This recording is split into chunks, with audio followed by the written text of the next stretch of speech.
tidak biarin aja. Langsung digantikan. Terus mobilnya ya nanti kalau beli lagi. Saya batin.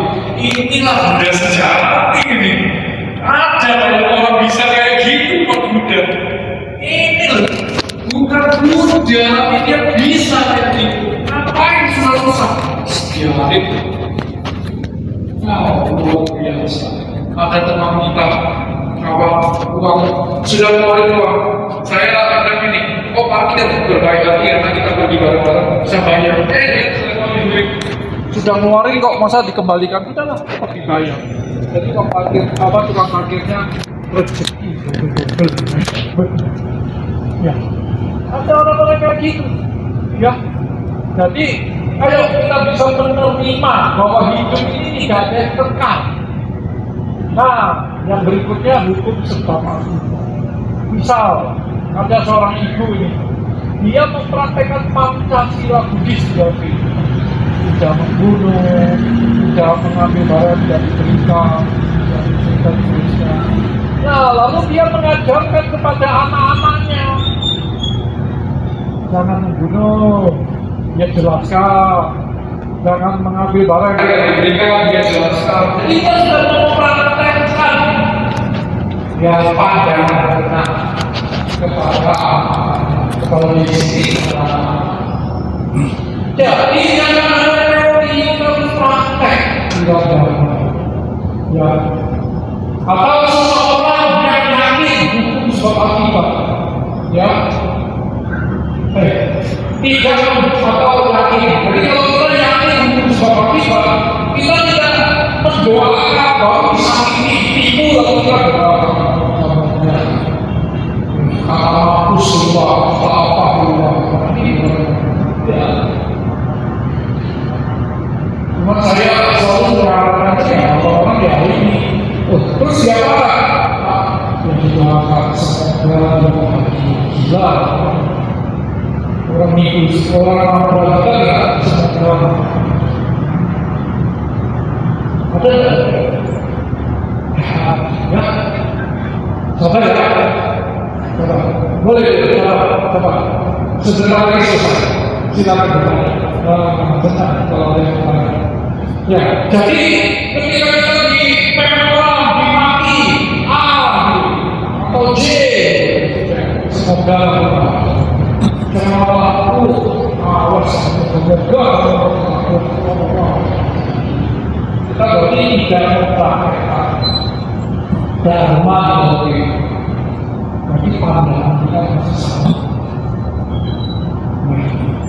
Oke, berikut tidak menyalahkan orang lain atas penderitaan kita sendiri.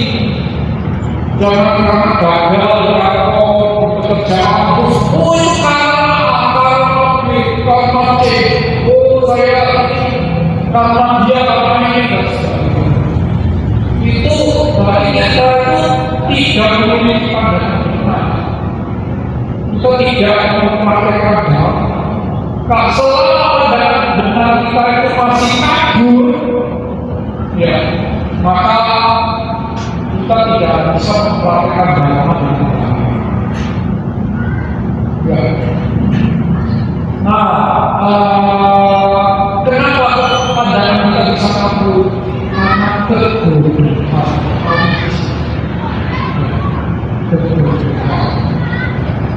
Ya, ini pandangan benar. Jadi pandangan benar kita benar mulia ini harus ya kita dasarkan. Lalu kita benar tiga corak umum dan akhir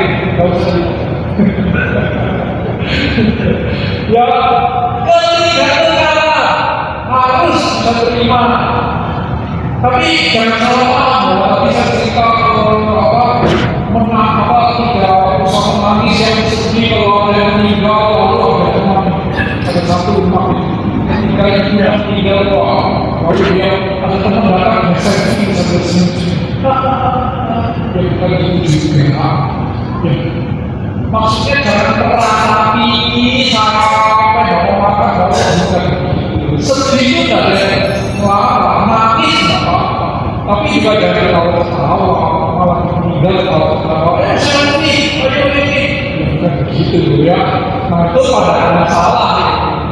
tidak kalah penderitaan dan ketidakpercayaan. Lalu hukum sebab akibat patikan sampada dan hukum. Di dalam patikan sampada bisa tidak disampaikan kebodohan yang muncul menyebabkan mengaburkan pada. Ya, bukankah di dalam patikan sampada kita diajarkan 12 hukum sebab akibat sampai dari awal mulai kita terakhir karena kebodohan, ketidaktahuan, karena bodoh kita tidak tahu, karena tidak tahu muncul apa dakwah seterusnya, akhirnya lahir mau sampai apa? Jadi kita harus punya pandangan benar.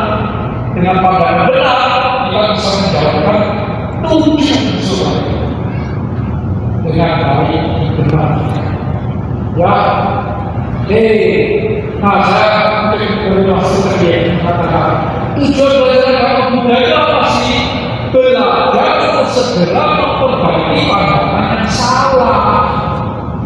Akui kalau kita memang punya pandangan yang salah, tapi setelah itu diperbaiki.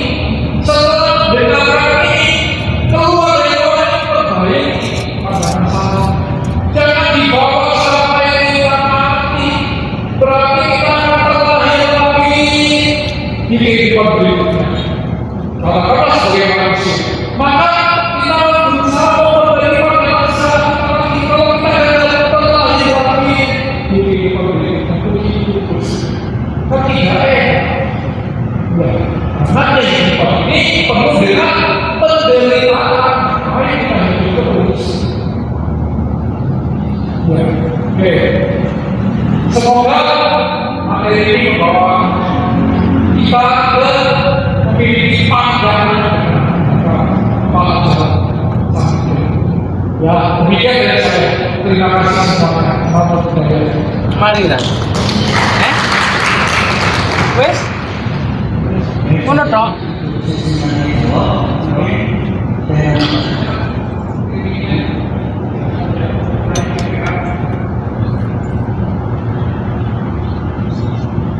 Saya tanya ya.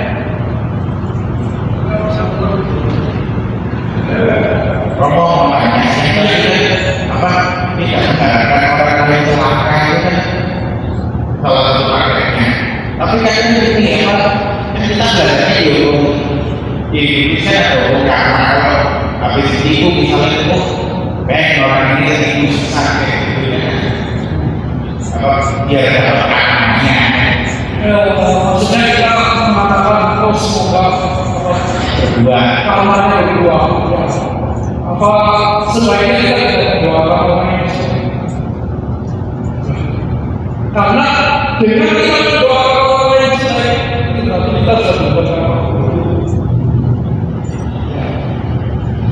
Percaya tidak ada orang berusaha setiap hari kita doakan dia dalam meditasi dan doa kita doakan semoga dia dibahagia, semoga dia dibahagia terus.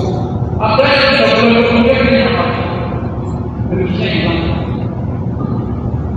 Karena ada sesuatu yang kita inginkan semoga berlimpah jasa. Nah, karena itu janganlah kita berlimpahkan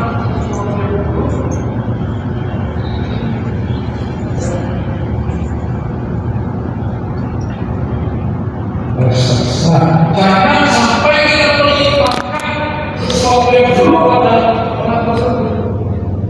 Kalaupun marah, tahanlah, jangan sampai keluar yang lagi. Semoga Allah berbuat, semoga mati, semoga mati, semoga apa? Jangan kayak gitu.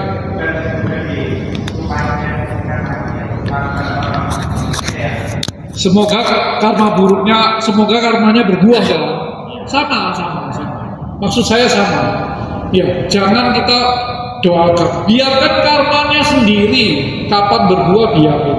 Tapi bukan atas dorongan dari kita, bukan. Ya, begitu ya. Ya, yang lain? Mungkin silakan. ada yang lagi. Masih jam 8? Ya, nah ini. Yang pertama pukulnya double. Wah, siap. Oh, boleh gitu ya? Iya. Saya makin banyak tanya nih nanti. Selamat malam Pak Haryanto, Romo. Karena saya ibu-ibu nih, mama-mama, saya ingin tanya nih, kalau misalnya nih anak saya dipukul di sekolah, kalau kan kita kan seharusnya kan mengajarkan tidak membalas. Nah, tapi kalau sekarang kan sekolah itu kan sering dibully, ya kan, supaya kita menjaga anak kita nggak jadi korban bully. Nah itu sarannya bagaimana nih? Kalau misalnya tiba-tiba didorong atau dipukul, nah saya harus kasih jangan apa nih? Gampang. Kalau tanya anak gimana? Kalau kadang didorong dia langsung ajar tangis. Ajar silat ini. Bukan ya. Jadi yang pertama adalah kasih pemahaman, jangan membalas. Nah ini dulu. Tapi bukan berarti tidak mempertahankan diri. Nah ini beda. Dua hal yang berbeda. Mempertahankan diri dengan membalas itu berbeda. Ya, kalau saya mempertahankan diri, saya mau dipukul, saya tangkis. Jangan dipukul pipi kiri kasih pipi kanan, rugi. Ya, tangkis. Tapi jangan gini, sudah kena pukul, tangisannya luput, langsung balas, jangan. Nah, tapi terus saya juga ajarin, bilang sama papa mama, jangan diam. Nah ini, bilang. Biasanya orang anak yang kena bully tidak berani ngomong, karena sudah diancam. Kamu sampai ngomong ke guru, ke orang tua, kemana, besok kena lagi. Nah kita harus pandai-pandai. Kalau kita dekat sama anak, kita bisa lihat perubahan sikapnya. Kalau semakin minder, semakin bisu tidak bicara itu, semakin diam gitu. Ini ada sesuatu ini. Ya, saya selalu pesankan, kalau jatuh ngomong. Karena seringkali anak main jatuh nggak ngomong. Terus kenanya luka dalam nggak tahu. Habis itu 1 bulan 2 bulan kemudian sakit, harus masuk rumah sakit, diperiksa nggak ketemu. Pokoknya ajak anak jangan itu, diam, ngomong. Ya, kakinya tiba-tiba ada biru-biru. Kenapa ini? Kenapa nggak ngomong? Jadi diajak ngomong, bukan dimarahi, tapi diajak ngomong. Jadi ajari dia mempertahankan diri, tapi ajari juga dia tidak membalas. Ya, susah ya, susah. Loh boleh, kalau dia dorong, maksudnya dorong orang minggir kan boleh, tapi kalau dia dorong sampai orang itu jatuh, dia kan membalas. Karena saya didorong, saya dorong dia sampai jatuh. Nah kalau dia dorong cuma untuk membela diri kan tidak apa-apa. Ya, jadi ajari dia untuk ini, dan kita juga harus mengajarkan dia tidak membuli anak lain. Nah, lalu kalau memang terjadi bully di sekolah itu, kita harus jelaskan yang maksudnya bully itu gimana, yang bukan itu gimana. Wah, ini susah memang. Ya, susah, tidak gampang. Ya, anak kecil itu nanti dia akan bertanya banyak. Hari ini aja saya ditanya, loh, Papa kemana? Mau ini isi apa? Jadi pembicara seminar. Loh, Papa Senin kan biasa nggak pergi. Kayak gitu ya? Iya, Papa biasa Rebu. Saya Rebu biasa buka center, terapi center di BDC. Jadi kalau Rebu maklum. Loh, hari ini kan Senin, kenapa Papa pergi? Iya, jadi pembicara di VBS, makanya jauh, jadi biasa ngajak kamu. Ya, anak umur 7 tahun ya gitu sekarang, pinter-pinter. Nah, ketika dia tanya gitu, jangan disuruh diam, harus ditanggapi dengan baik, supaya dia ketika dibully mau cerita. Kalau pendidikan yang lama, kalau saya diam, jangan ngurus. Papa mau pergi, jangan ngurus terus. Kita lagi kerjakan apa, itu ngapain Pak? Diam, anak kecil, anak masih kecil, ini sudah nggak usah urus, ini urus orang tua. Nggak usah diam, makin diam makin bagus. Nah ini yang salah. Ya, salah. Jadi makin banyak ngomong makin bagus kalau saya ngomong. Banyak ngomong, bagus. Itu yang laki lebih banyak ngomong. Ngomong. Yang perempuan nggak ngomong, suruh ngomong. Kalau yang laki nggak usah suruh ngomong lagi. Begitu bangun langsung ngomong. Terus ada cerita. Wah gini. Kemarin main game gini. Apa gini? Wow sekolah gini. Pulang sekolah bisa cerita. Di sekolah dia diajari gini apa. Wah ini nggak usah diajari lagi. Yang perempuan diem. Nah ini yang harus ngomong. Kayak papanya dulu diem. Wah alim. Puji diri sendiri. Karena apa mama saya diam. Kalau saya dulu diajak mama saya bertamu ke rumah orang, mama saya sama orang itu ngomong-ngomong di ruang tamu, saya jalan keluar lihat teras lihat tamannya nggak boleh, duduk di sebelahnya diam. Ya jadilah saya kayak gini. Ya.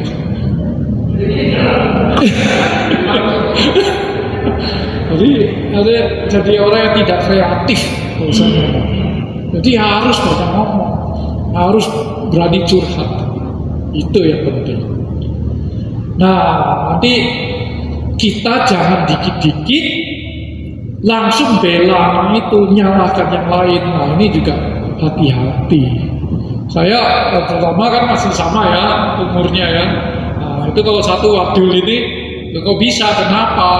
Hanya dulu kejadiannya baru nyampein itu. Nah ini kita ada satu sesi khusus parent apa ini yang sudah punya anak besar nggak usah ikut kecuali cucu ya, jadi parenting ya gitu itulah ya. Oke, yang lain moga-moga terjawab. Nah silakan. Nah, seru ya, kita harus begini ya. Saya yang punya anak besar-besar ini, saya sering ditanya apa beda hukum karma dan hukum sebab akibat. Oke. Sebenarnya sama. Dari sebab akibat itu adalah sebab akibat menyebabkan munculnya karma. Ya, jadi hukum sebab akibat, hukum karma. Sebab akibat itu hasilnya adalah karma kita. Jadi kalau kita melakukan sesuatu, akibatnya akan muncul, yaitu karmanya. Ya, ketika kita mengganggu orang, ya kita akan mendapat hal yang sama, bisa langsung, bisa tidak langsung. Nah ini bicaranya, karena ada satu AI. Dia itu ditipu oleh kokonya tentang uang warisan, ditipu, jadi dia nggak dapat, semua diambil kokonya. Dia marah, dia bilang mana hukum sebab akibat, mana hukum karmanya? Koko saya tetap kaya, saya jadi miskin karena saya nggak dapat warisan. Kerja setengah mati nggak bisa. Mana hukum karmanya? Sudah saya jelasin, hukum karma itu ada waktu. Mungkin di kehidupan sekarang enggak, bisa aja 10 tahun lagi. Kehidupan berikutnya nanti dia akan bayar AI, tenang aja. Apa yang Romo sampaikan itu sama dengan yang sudah Bante sampaikan. Tidak ada buktinya. Kalau ada buktinya baru saya mau jalankan ajaran Buddha. Jadi dia Buddha tapi KTP, di rumah diam, tidak mau baca warita, tidak mau ke wihara, karena tidak ada bukti bahwa hukum sebab akibat itu benar. Jadi karma itu adalah hasil dari hukum sebab akibat itu tadi. Ya, kita mendapatkan karma.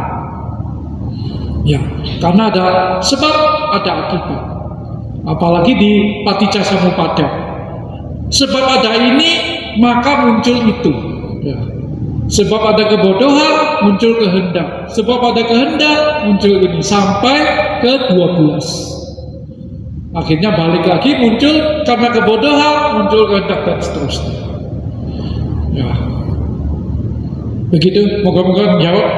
Ya, oke, yang lain silakan. Ada lagi bertanya?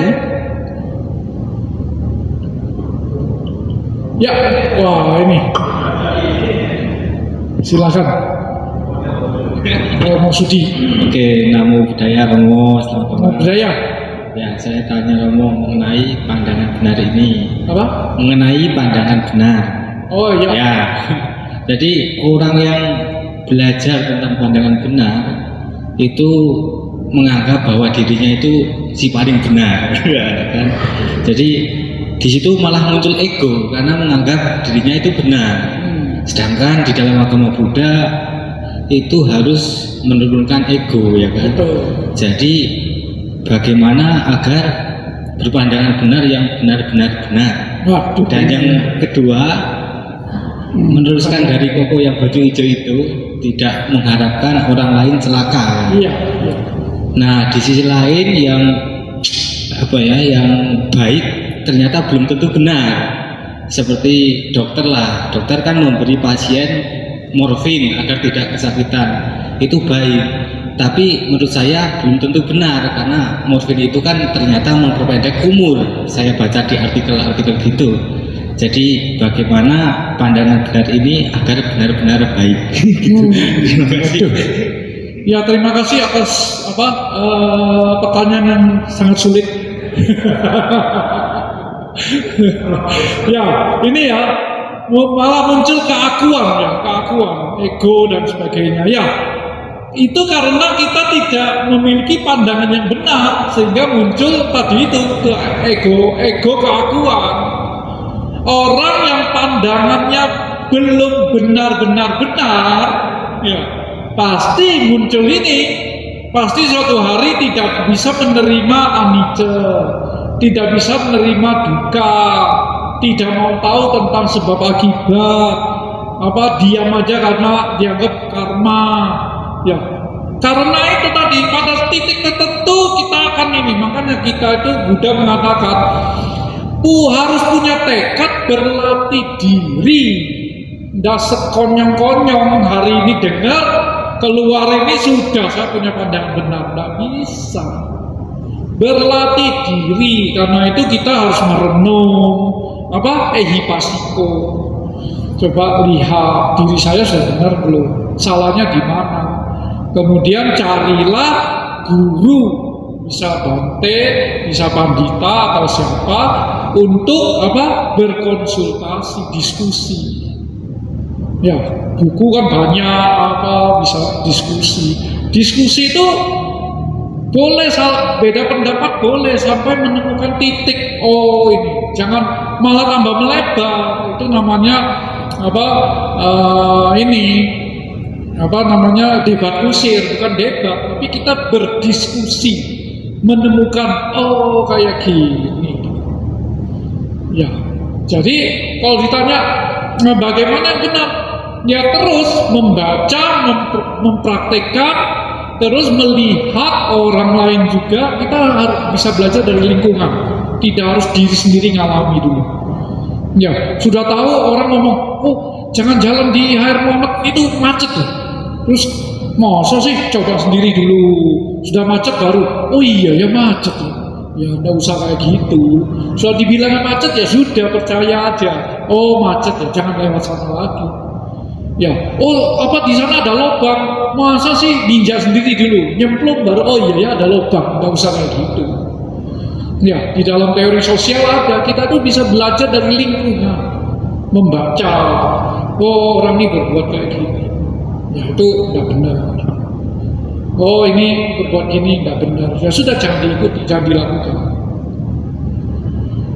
Kehidupan ini kan perubahan banyak sekali, berhadapan tiap orang ini beda-beda, sehingga kita itu selalu harus menyesuaikan diri. Ya, sifat tiap orang beda-beda, pikirannya beda-beda.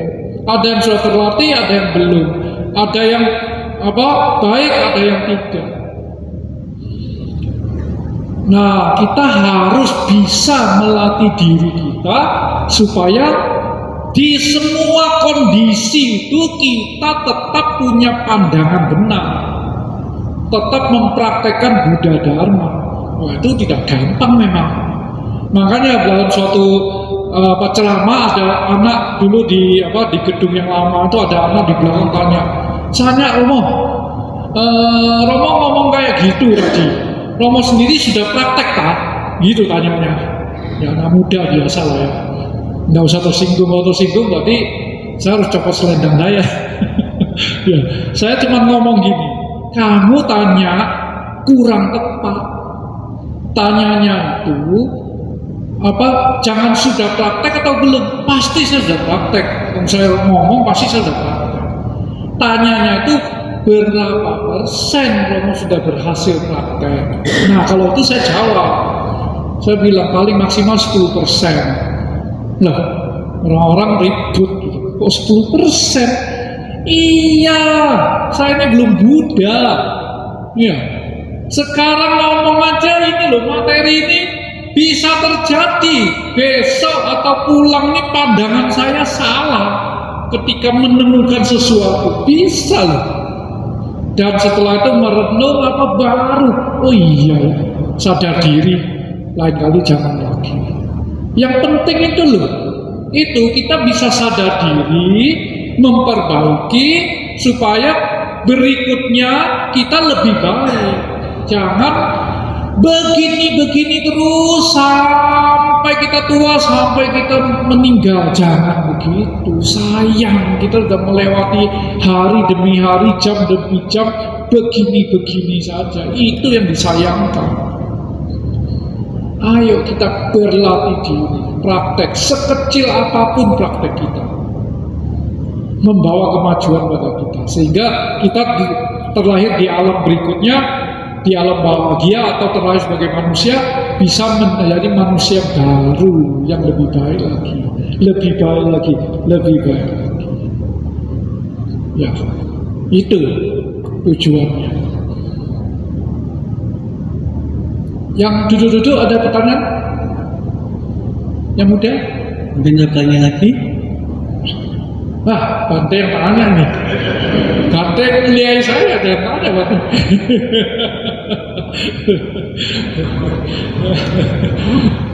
Ya, terima kasih kesediaan Pak Arianto untuk menyampaikan teori ini ya. Ini yang pernah saya dengar itu dari pembicara-pembicara itu, boleh katakan Pak Arianto itu seorang pandita tapi pengetahuan seorang biku. Wah, ya. Iya. Itu runtut karena beliau memang dosen ya, karena seorang dosen yaitu mungkin kalau ada waktu ya di sini bisa dikelilingkan seluruh Jawa Timur gitu. Iya Pak, mungkin satu-satunya di antara beberapa penjara itu yang dokter mungkin Pak Arianto ya. Oh iya. Iya itu. Kebetulan aja Pak. Hah? Kebetulan aja. Oh kebetulan ya. Itu. Ya terima kasih ya. Sayang sekali mungkin waktunya suatu saat nanti diberi tempat yang mungkin hari Minggu jadi lebih banyak lagi yang betul paham tentang ajaran Sang Buddha gitu loh. Maka di awal-awal saya tadi tidak bawa HP ya. Terus kedua kok bagus sekali nih, terus biar lebih banyak yang mendapatkan manfaat saya yang bawa HP di belakang nanti di YouTube ya itu ya. Iya Bante. Ya. Jadi tanyanya apa Bante? Ya, enggak cuma menegaskan saja. Saya saja sampai terpana ya. Wah.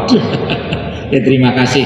Seandainya tidak ada pertanyaan, itu diulang tidak apa-apa. Dhamma itu diulang berapa kali jangan bosan. Betul. Iya. Betul. Ya. Memang betul Bante. Kalau diulang itu betul, saya setuju sekali. Ya, wah ini ada tanya. Pakai mic. Saya sebagai umat, kalau bisa minim sebulan 2 kali ada sharing begini. Ini baru kali ini dia begini. Nah, siap nggak romonya aja? Kalau saya siap, kasihan pembicara lain nggak ada kesempatan nanti. Nanti romo aja. Nanti sebagai seorang aktivis, sebagai pembawa dharma harus siap ya Bante. Harus siap. Kadang hari Waisak saya dukung ini. Jangan kali habis bulan depan lah lagi. Kapan gitu? Iya. Jadi nanti kan bisa rekan-rekan yang lain yang bisa. Iya. Iya, sayang tidak ada pengurusnya. Oh ada ya. Nanti biar pengurusnya yang mengatur. Ya. Tadi yang itu dari saya. Ya. Baik, terima kasih. Ya. Yang lain ada? Silakan. Tidak apa-apa. Kalau saya tidak bisa jawab, ada Amri yang. Kalau Amri yang jawab, ada Bante yang jawab. Ya, kalau tidak ada pertanyaan, oke saya. Nah, Amri yang tanya. MC tanya, ayo silakan. Ya, ini kan saya kan sebagai muda-mudi. Kenapa? Kan sebagai konsolnya kan muda-mudi. Oke. Nah, ini peran komunitas dalam untuk membentukkan pandangan yang benar itu bagaimana? Di dalam komunitas. Ya, komunitas. Oh iya. Supaya membentuk pandangan benar, sering-seringlah aja saya untuk membabarkan dharma. Itu pertama. Sombong ini belum baru dipuji Bante lah sombong. Enggak. Jadi begini, seperti tadi saya bilang, sebenarnya dharma itu bisa kita saling melengkapi. Caranya apa? Banyaklah berdiskusi. Jangan hanya satu arah. Karena itu senang sekali hari ini banyak bertanya. Nah ini yang penting. Anda juga bertanya, padahal masih muda. Ini yang penting. Kebanyakan kita itu hanya mendengar, sudah menganggap sudah tahu. Sesudah itu lost. Dengar lagi, ya masuk lagi. Sesudah itu lost lagi. Sayang. Jadi kita harus banyak bertanya. Kita orang Asia ini jeleknya, ya malu bertanya. Makanya banyak sesat. Ya sesat di jalan kan kalau malu bertanya. Kita selalu menganggap masa tanya gini aja. Contoh, ya Bu ya, tanya hukum sebab akibat sama hukum karma bedanya apa? Mungkin kalau bukan ibu tidak ada yang berani tanya itu. Pasti ngomong malu, masa gitu aja tanya.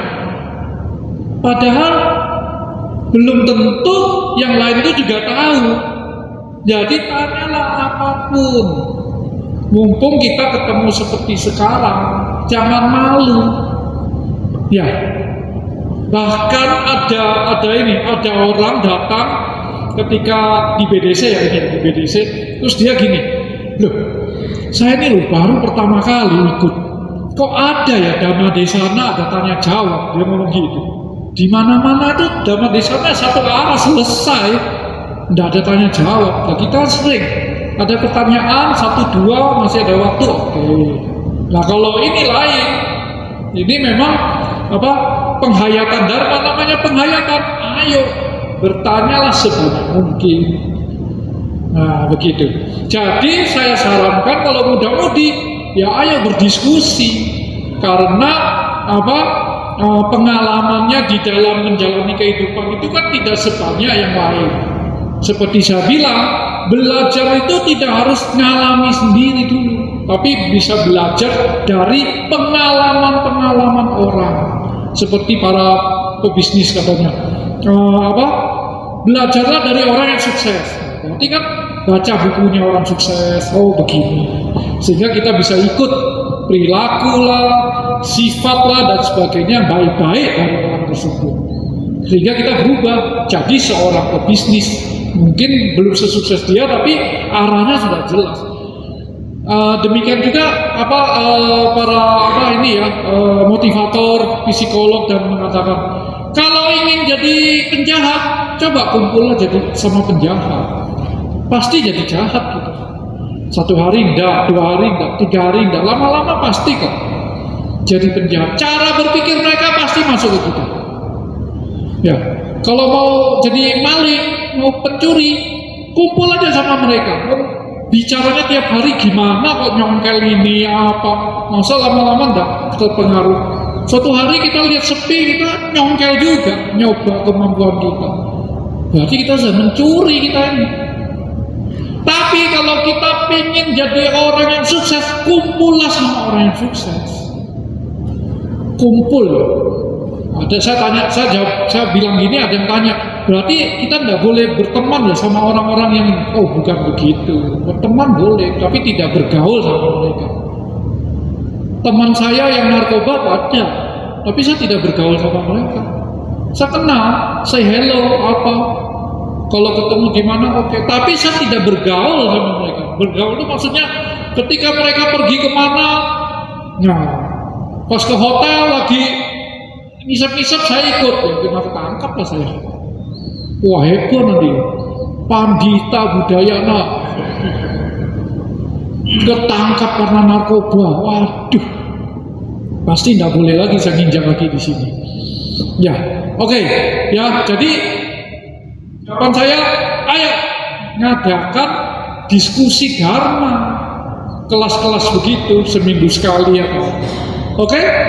Ya, ini dulu, ya, silakan. Mau tanya dua, yang tadi itu kan katanya kalau apa, jangan bergaul dengan yang kayak kasus kayak gitu. Tapi kalau misalnya terpaksa, misalnya satu kelas, itu gimana? Mau nggak mau? Itu satu. Terus yang kedua, kan banyak yang ngomong, kalau kita ini apa, orangnya elitis, nggak mau ngerangkul, jadinya kan nggak bergaul, itu dianggapnya elitis, nggak mau ngerangkul kan gitu. Oke, jadi saya pertegas lagi, tidak bergaul itu bukan berarti tidak mau berteman. Beda ya. Tidak bergaul itu kalau mereka lagi kumpul, lagi apa, ya jangan ikut-ikut. Saya waktu SMA, wah teman saya itu nakal sekali. Perginya ke Tretes main perempuan. 5 orang nyewa satu perempuan. Semalam dia berapa malam gitu. Saya nggak mau ikut kalau sudah waktunya kayak gitu. Mereka rokokan sama saya nggak ikut. Saya tidak bergaul, tapi itu teman saya loh, teman satu kelas. Dan akhirnya ketika sudah lulus kita, sama mereka jadi apa? Ada yang jadi apa? Bodyguard, ada yang jadi pemalak, ya kerjanya gitu-gitu. Saya bukan. Saya jadi pandita, lain kan. Kalau saya gaul sama mereka, mungkin hari ini saya tidak berdiri di wihara ini. Gitu ya. Tidak bergaul itu bukan berarti tidak berteman. Ya. Ya. Itu sombong. Tidak mau. Sebentar. Merangkul itu maksudnya ya saya rangkul gini enggak apa-apa. Tahu saya maksudnya. Paham. Tahu saya maksudnya. Tidak mau kumpul mau apa, maksud saya kita itu harus tahu diri. Misal ya kita punya teman, kita harus tahu nih 5 orang ini penghisap atau narkoba. Ketika mereka ajak kita ke nightclub atau apa, masa sih kita mau? Ya enggak mau saya. Sekali saya bisa menghindar, 2 kali bisa menghindar, 100 kali bisa? Belum tentu.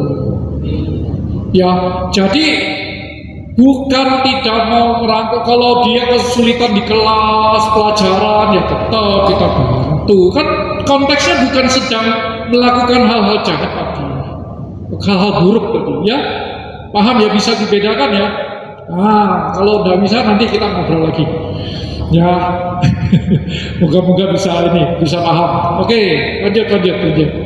Tanya. Baik. Iya. Romo, dalam dunia kerja, apa pandangan benar ini bisa jadi benar-benar benar gitu? Apalagi dalam tanda kutip di negara kita ini kan ya kenal korupsi. Jadi kan jujur aja kita itu di dunia kerja itu banyak kucing-kucingan, bujuk-bujukan begitu ya Romo. Gimana itu Romo?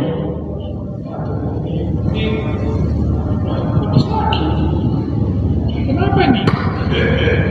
Tes. Ya, ini pertanyaan ujian nih. Kalau lulus saya bisa jawab, diterima kerja di dia. Ya, memang sangat berat ya di dunia kerja itu.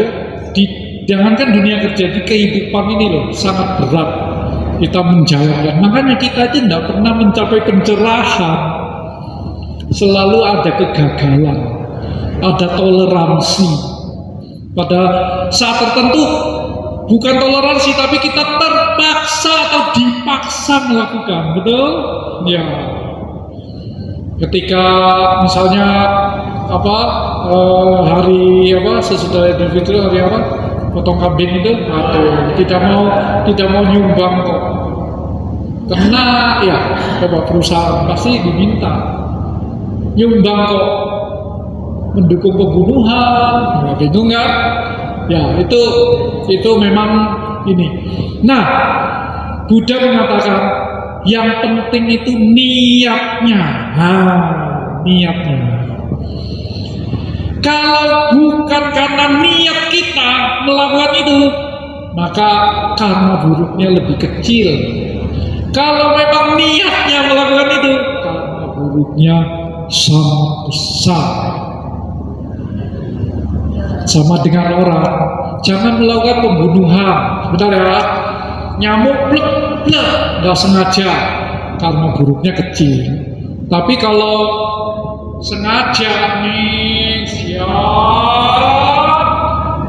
diincar, blek, dengan penuh kemarahan kita injak-injak, unyel-unyel dan sebagainya.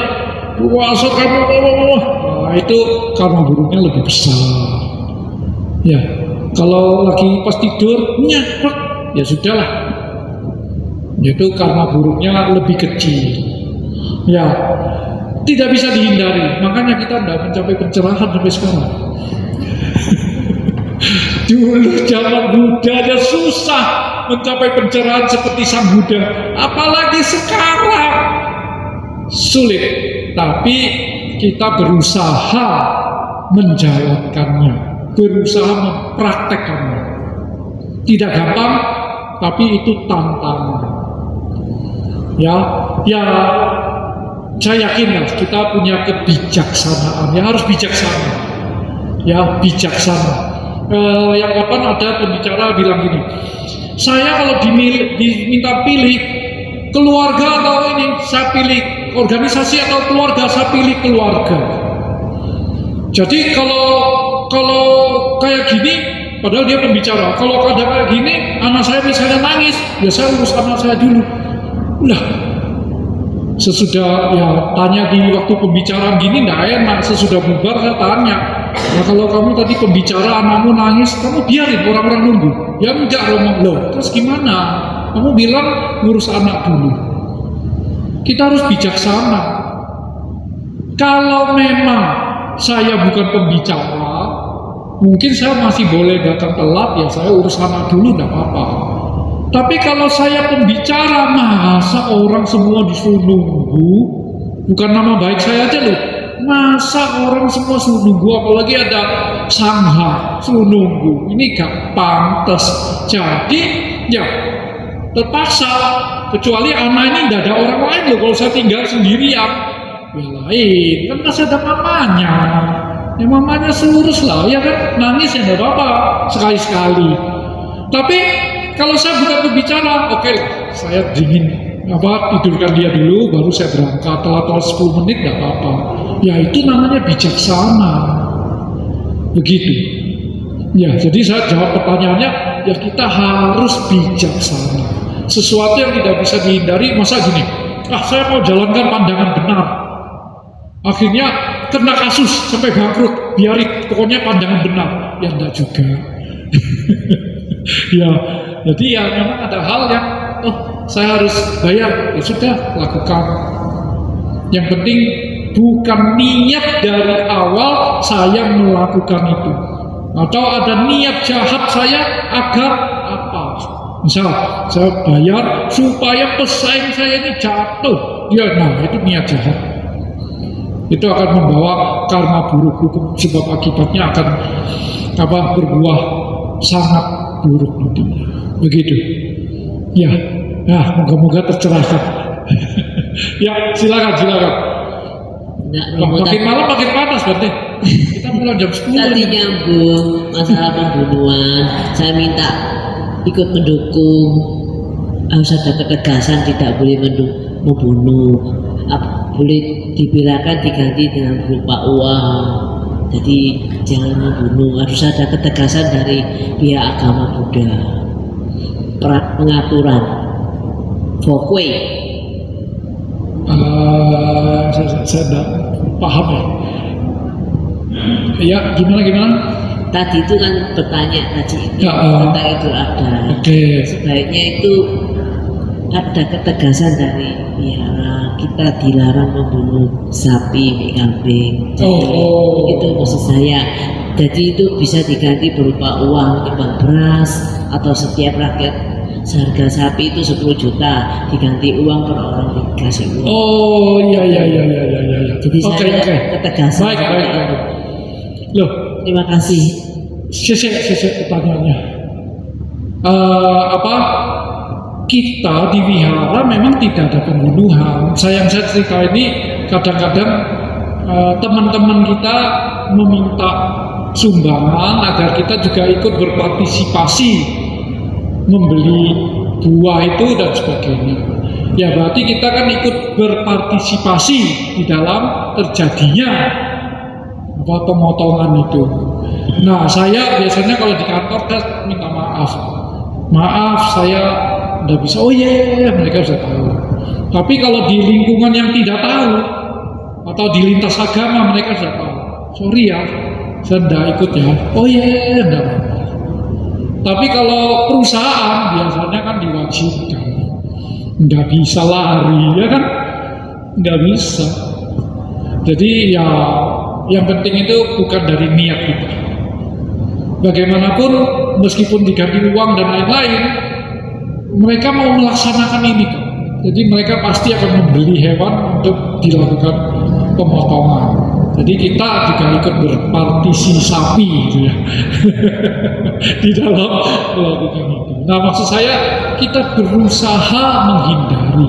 Kalaupun tidak bisa, yang penting bukan niat itu. Karena niat itu adalah karma. Ya, niat itu juga karma. Ya, begitu.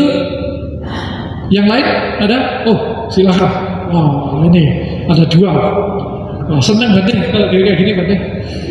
Malam, Romo. Malam. Romo bisa lihat quote-nya Master Cenggir tadi. Yang satunya, ya. Sebelumnya ya.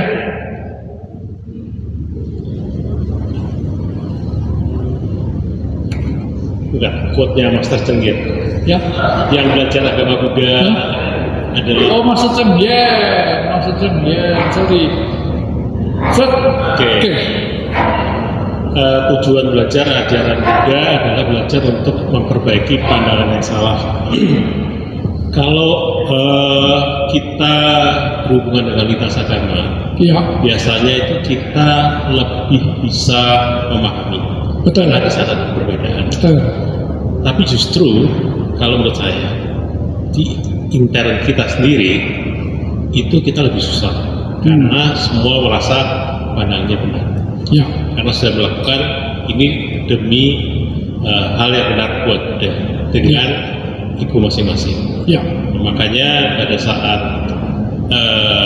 pemilihan organisasi dalam ketua apapun gitu ya, begitu pemilihan vote-nya jadi ketua, itu karma buruknya berdua. Iya.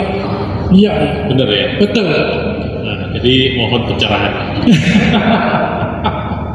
Wah, ini pertanyaan berat ini. Ini kayaknya habis pemilu ini. Ya, jadi memang gini, kita itu kan hidup itu mau menjalankan ajaran Buddha, tapi kita itu ada pergaulan sosial di antara sesama manusia. Apalagi kita bukan hidup di negara yang sepenuhnya agama Buddha, ya, seperti di Burma, di mana itu lebih gampang. Semuanya agama Buddha, lahir langsung agama Buddha. Kalau kita ini lintas agama, sekarang malah 7 agama. Nah, lalu bagaimana?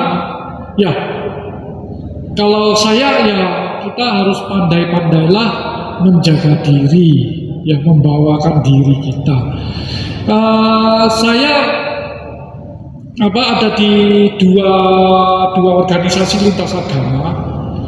Ketika kumpul sama teman-teman, yang satu itu kalau merayakan misalnya ayo kita buka puasa bersama, lalu mereka minta tolong sharing kalau agama yang ada puasanya. Saya selalu maju untuk sharing bahwa kita ada namanya atasilah puasa kita seperti ini. Jadi biar mereka juga paham tentang itu. Sering setelah saya sharing itu duduk, mereka akan nanya, oh ada juga dah, ada O-nya itu muncul. Betul. Intern kita ya. Gimana Pak Rudi? Intern kita. Ya, jadi kita ini memang gini. Padahal kita itu, aduh susah dijawabnya. Padahal kita itu sudah sama-sama belajar agama Buddha, tapi antar kita malah ya ini karena apa tadi itu? Keakuan. Biasanya pingin diakui. Ya, organisasi gini. Loh, kok dia ketua, saya enggak? Bikinlah saya sendiri. Karena saya mampu, kok saya ada uang, kok saya apa, kok pecah lagi. Lah, pernah seminar saya ikut itu dari ketahanan negara yang cerita. Dia ngomong, ternyata kita ini dicatat loh, dihitung di Indonesia itu. Organisasi ormas berapa, ini berapa. Organisasi paling banyak di Indonesia ini dari orang Cina. Ya organisasinya banyak loh. Siapa muncul? Ya setan, siapa ya setan. Saya ini, saya apa, sego, saya apa. Nanti belum lagi apa Kalimantan. Wah muncul lagi Kalimantan Timur, Kalimantan. Wah orang Cina itu paling banyak. Jadi mereka itu heran, mereka bilang heran ya, orangnya dikit tapi organisasinya paling banyak. Ya itulah kita. Jadi kalau ditanya sama orang lain kok bisa toleransi, sama diri sendiri kok tidak bisa. Nah ini sering kita ingatkan sesama kita, sama orang kita bisa, sama diri sendiri sabarlah. Kemarin ada undangan PITD di Sidoarjo, ada yang mau berantem. Sabar, ini lo acaranya tempat kalian sendiri, ngapain berantem? Sing sabar. Buddha mengatakan kesabaran adalah latihan tertinggi. Memang betul. Gimana pada keringetan capek-capek, gesekan sudah mau berantem. Kita sering tidak mau mengalah ketika kita sama-sama kita. Nah ini yang salah. Sama orang lain kita ngalah. Kalau ada teman-teman Islam yang puasa, kita itu ikut puasa. Haus pun kita minum. Ada teman atas sila malah ayo makan, batal aja, ngapain kamu? Apalagi saya vegetarian. Batalin Pak, enak ini udangnya Pak. Ya, meskipun bercanda tapi itulah kita ya. Agak susah jawabnya. Kenapa ya? Sampai sekarang belum ketemu jawabannya. Sulit. Karena apa? Kembali ke manusianya. Punya kesadaran enggak sih kita ini? Kita ini loh sudah kecil di Indonesia, masih pecah-pecah. Ya. Mana kita mau saling mengalah di antara kita? Tidak ada. Ya itulah kita. Ya. Nah, moga-moga hari ini dicetuskan oleh ini ya, pandangan salah kita itu bisa jadi berubah. Sehingga kita ini loh, sesama kita itu ayo jangan mudah tersinggung. Sesama umat Buddha aja tersinggung. Baru gini tersinggung sama Pak Icin, saya nggak mau ke PBS lagi, ya itu salah. Ya, saya ya tetap ke BDC meskipun ada yang nggak suka sama saya, nggak tahu, ya biarin. Meskipun dia menjelekkan saya di luar, saya juga tahu, tapi saya tidak ngapa-ngapain, ya paling menghindar aja, tidak perlu bergaul sama orang kayak gitu. Sudah, tapi saya kan tidak harus bermusuhan sama BDC, kan gitu ya. Nah, ayo kita berlatih diri seperti itu. Mampu, mau bertekad. Bukan cuma ini loh, cuma ngomong mau ya, tapi benar-benar punya kemauan. Ya, kalau kemampuan itu gampang diasah, kemauannya itu loh yang nggak bisa. Nah, belajar dari misalnya gini, ayo memaafkan. Nah, ini susah loh memaafkan itu. Ya, susah. Nah, bagaimana orang yang sudah makan uang kita, uang sudah susah ngumpulin, dimakan 100 sekian juta. Aduh. Setahun kemudian ketemu, kita yang menyapa dulu orang itu. Wah, bisa enggak? Bisa. Ya. Katanya Buddha katanya kan kemenangan terbesar bukan mengalahkan musuh, kemenangan terbesar adalah mengalahkan diri sendiri. Ini. Jadi, yuk, masih banyak hal yang bisa kita diskusikan tentang pandangan benar. Karena kita ini tidak bisa mempraktekkan dengan sempurna. Ada aja, yang gini benar enggak ya? Nah, kita sebenarnya bisa diskusi. Ya, gitu ya. Next, moga-moga terjawab ya Pak Ici ya. Itu dulu Bante. Nah, ya Bante mau nambahin ya. Tentang pertanyaan Pak Ici ya.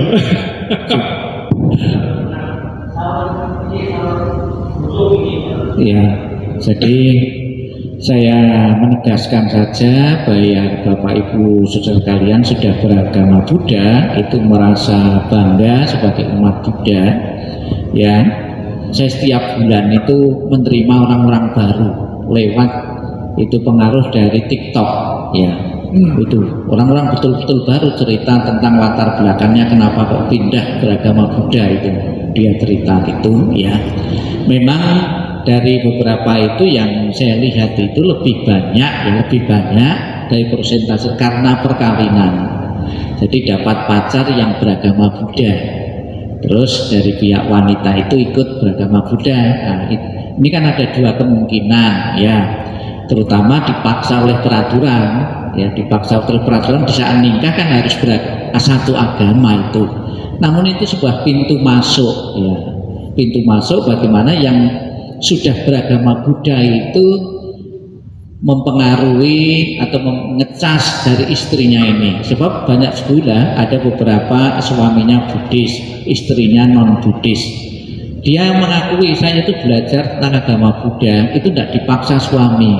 Saya cuma baca-baca tentang 4 kesunyataan mulia. Betul dipahami, dihayati, pindah dengan sendirinya. Itu banyak beberapa orang seperti itu. Nah, jangan sampai yang sudah intern umat Buddha sudah lama itu cuma senang misalnya ritual saja. Nah, persentasenya saya lihat kemarin yang datang, ya, yang datang yang cukup banyak. Di saat ritual banyak, di saat pemahaman dhamma kok seperti gini, ya. Nah, itu kan kurang memuaskan. Padahal tujuan agama Buddha itu mencerahkan untuk bisa secepatnya biar lepas dari duka ini. Sebab ritual itu bikin belenggu seseorang. Kalau Sang Buddha mengatakan sebuah belenggu, ya. Kapan hari Romo Haryanto pernah juga menyampaikan saya, Bante kalau pas ada kebaktian di sangga itu mohon diperciki, dengan harapan menyenangkan umat, karena ada beberapa umat itu merasa lega, merasa puas kalau diperciki, dikopiok pakai hanya rezeki bentuk ya gitu. Padahal seperti itu kan Buddha sendiri itu mengatakan ya kalau orang mandi sungai Gangga itu sebetulnya akan membersihkan diri kekotoran-kekotoran batin. Nah, itu kan pandangan salah juga sebetulnya, memelihara pandangan salah diwihara.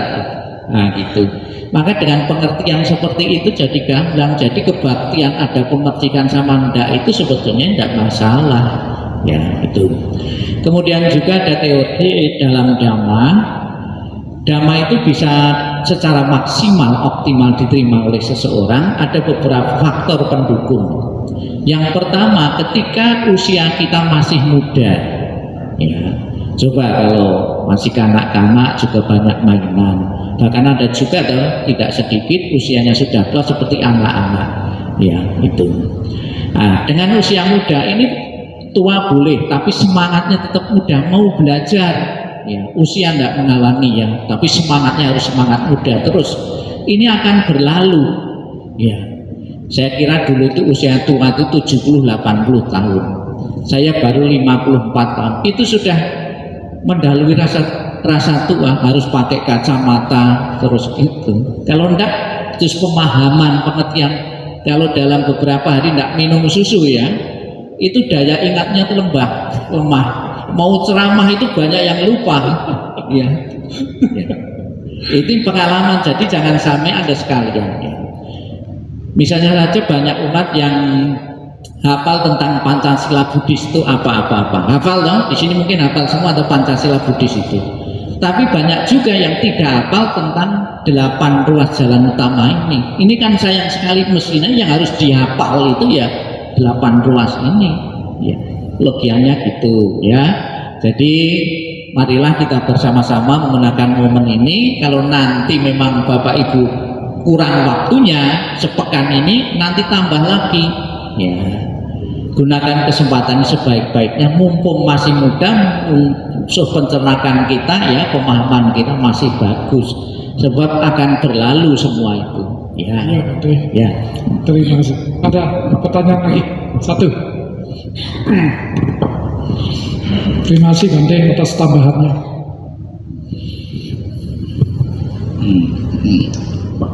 Malam Romo. Malam banyak. Mohon maaf kalau di agama sebelah itu kalau kita bertobat. Kalau kita apa? Bertobat. Oke. Ya. Dengan sendirinya dosa-dosa kita dihapuskan. Oke. Nah, kalau menurut pandangan Buddhis, kita berbuat banyak kebajikan. Apa dengan sendirinya karma buruk kita terhapus. Oke. Dan kalau kita melihat dari kehidupan lampau kita, karma buruk kita kan tidak tahu seberapa banyak karma yang buruk yang kita lakukan. Ya. Nah, dan kita berbuat karma baik, apa dengan sendirinya karma buruk itu terhapus. Oke, itu pertanyaannya. Iya. Ya. Terima kasih. Ya, terima kasih. Pertanyaan yang baik sekali. Apakah karma buruk yang sudah kita perbuat bisa terhapus? Jawabannya dengan tegas tidak bisa. Ya, tidak bisa. Meskipun ada yang ayo kita ritual yuk menghapus karma buruk. Tidak bisa. Padahal kalau ritual menghapus karma buruk itu penuh semua. Jawabannya tidak bisa. Loh, lalu kita harus banyak berbuat karma baik. Kalau karma baik kita lebih banyak daripada karma buruk yang berbuah itu tidak terasa. Contoh, karma buruk itu sering diibaratkan sebagai garam. Karma baik itu diibaratkan sebagai air mineral. Kalau saya punya 1 gelas air mineral, gelas 350 cc itu, saya isi dengan garam segenggam, asin sekali, diaduk asin sekali. Kalau airnya saya tambah, karena tidak muat, saya ganti dengan botol 1 liter, saya isi dengan genggam yang sama tadi. Berkurang nggak asinnya? Berkurang. Kalau airnya itu 1 gentong, 1 ember, lebih tidak asin nggak? Lebih tidak asin. Padahal garamnya sama, karena buruknya sama, segenggam. Bisa dipahami ibarat pengandaian ini. Kalau satu bak mandi lebih tidak terasa, kata loh, kok tidak terasa ya? Padahal sama satu genggam yang dimasukkan. Jadi kalau kita melakukan karma baik, kita lebih banyak kebajikan yang kita lakukan. Ketika karma buruk ini berbuah, tidak terlalu terasa. Misalnya karma buruknya itu kendaraan kita yang mahal itu tabrak das sampai hancur, kita harus keluar uang banyak ini untuk ke bengkel. Nah tapi karena kita sudah jadi miliarder ya tidak terasa. Tapi kalau kita masih biasa-biasa saja, seperti karena kebajikan kita kurang, kita masih biasa, kena uang segitu, ya aduh nangis ya. Paham ya? Terasa banget, asin sekali ini. Jadi karma buruk itu tidak bisa ini. Makanya Buddha selalu ingatkan, berbuatlah kebajikan, berbuatlah kebajikan.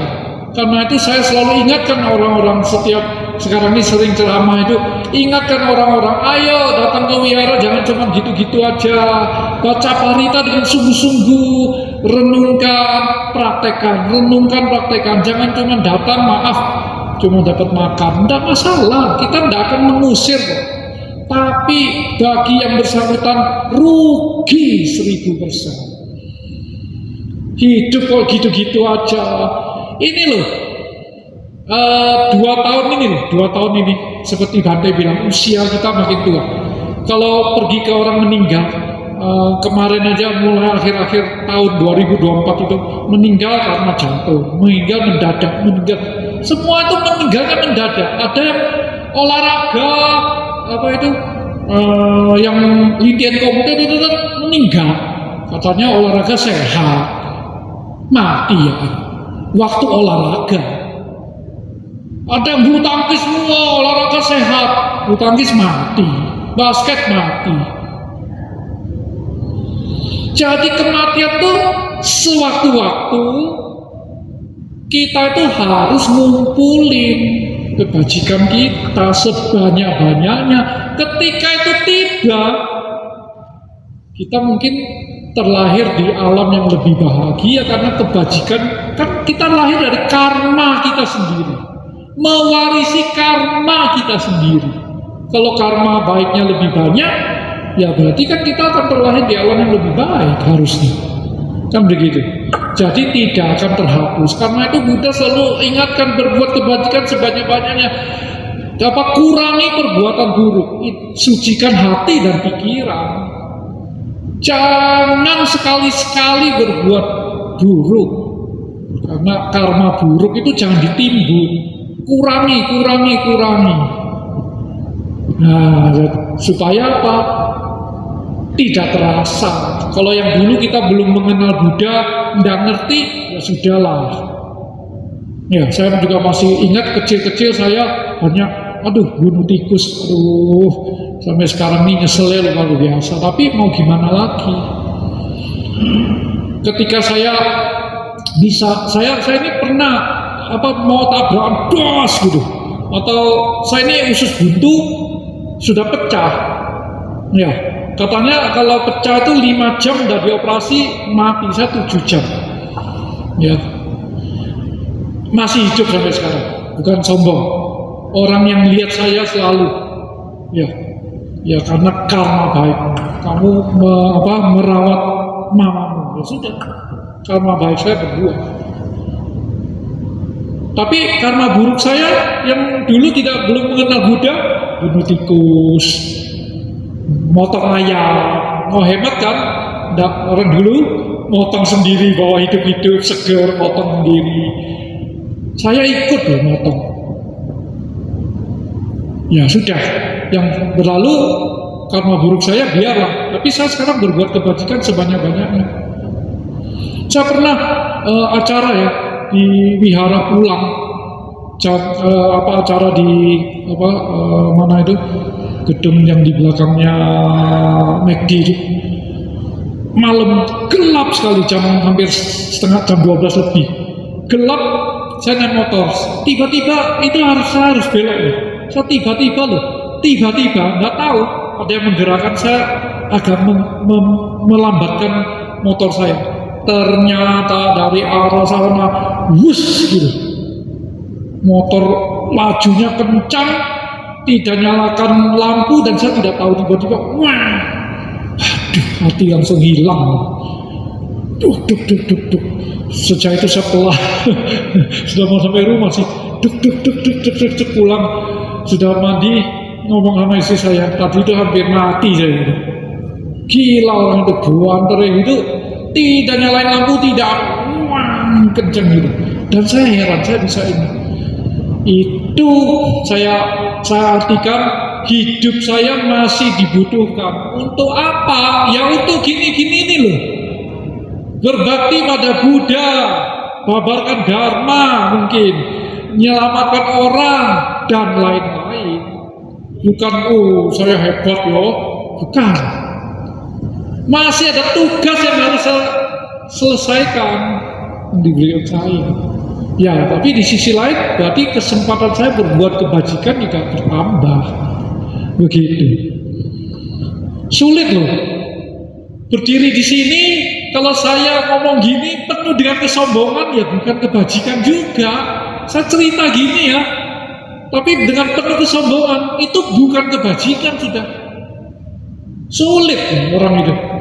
Ya, jadi tidak gampang memang.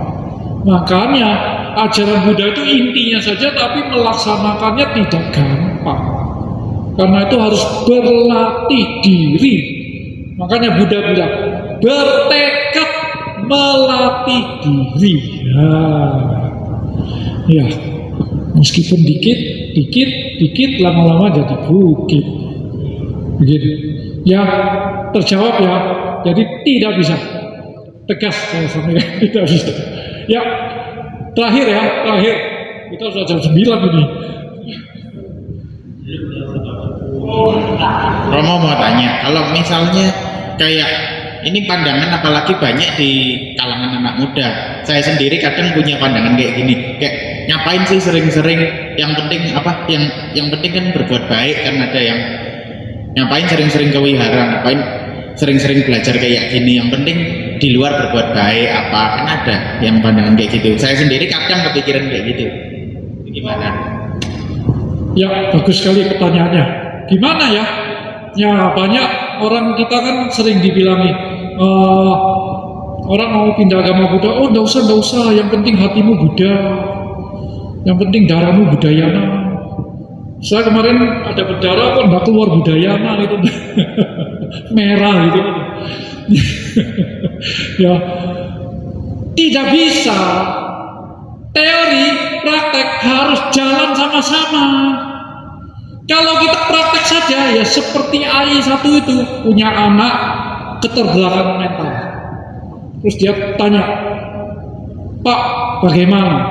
Ya saya bilang, AI banyaklah function AI untuk anaknya berdana dan sebagainya.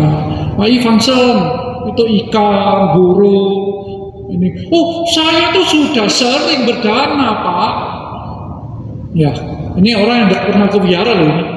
Tapi dia Buddhis.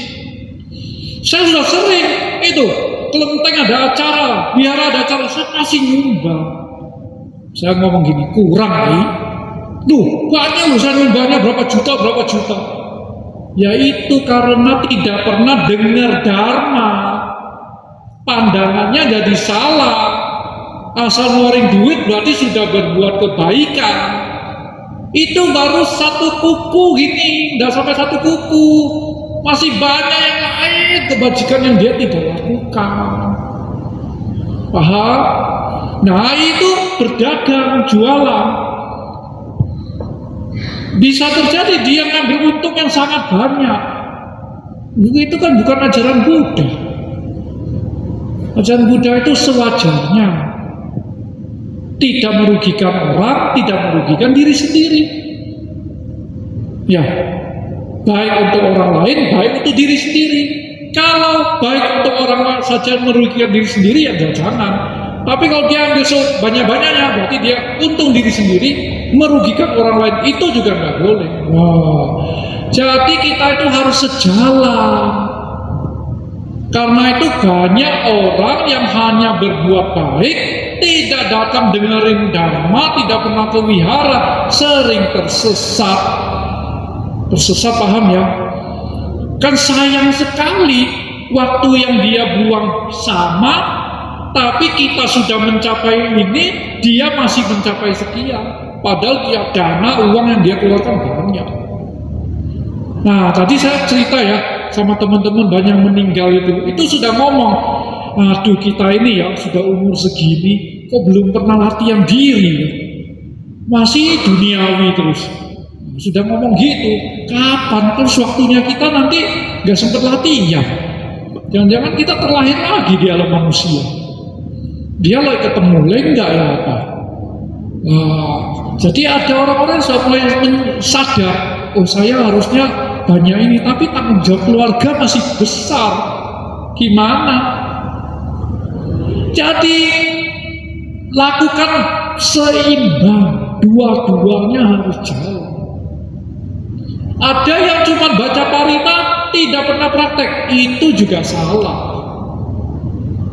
Supaya prakteknya benar, bacalah parita, dengerin dharma. Oke? Nah, nanti kamu giliranmu ngomong sama teman-teman supaya VBS ini rame, ya. Ya, anak-anak muda seperti kamu akan meramaikan VBS, ya, gitu ya. Nah, sip. Nanti dicatat namanya. Oke, sudah. Oh, Bante mau nambahin juga. Sudah. Oh, Bante ngomong sudah. Iya, memang sudah, Bante. Sudah jam 9. Ini pertanyaan terakhir, memang. Ya, terima kasih teman-teman. Kalian yang mita semua. Senang sekali malam ini. Moga-moga hadir lagi Selasa sampai 7 hari ke depan, dan jangan lupa sharing, bertanyalah, jangan malu. Kalau mau berpendapat juga berpendapat, tidak akan disalahkan. Senang sekali hari ini begitu banyak pertanyaan. Moga-moga ke depannya kita bisa kayak gini terus, ya, saling melengkapi, ya.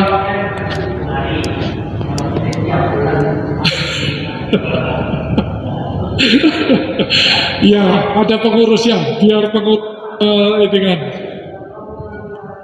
siap. Setiap saya datang tuh susu mesti ngomong, kalau bisa tiap bulan, ngomong. Ya, ada pengurusnya. Saya kalau udah diundang kan nggak bisa, masa biara saya ini. Baik, terima kasih semuanya. Namo Sayang Adi Budaya, Namo Budaya.